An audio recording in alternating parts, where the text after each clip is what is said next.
Sebuah video memperlihatkan mobil Toyota Calya menjadi sorotan publik saat melintas di sebuah jalan. Mobil LCGC tersebut mengusung Honda Scoopy yang ditaruh di atap.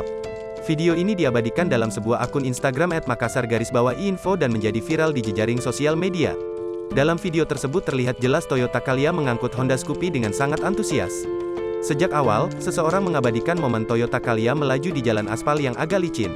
Mobil merah itu dengan bawaan beban yang membuat tak bisa berkata-kata. Sebuah Honda Scoopy ditempatkan di atap Toyota Calya. Tak hanya Honda Scoopy yang dibawa oleh LCGC tetapi juga memiliki sejumlah barang seperti kasur, terpal dan lainnya. Mobil tampaknya tidak memiliki masalah mengangkut barang tersebut, pemobil juga tampak tidak merasa takut sedikit pun kalau muatannya tersebut terlepas. Video ini pun mengundang reaksi dari warganet di kolom komentar.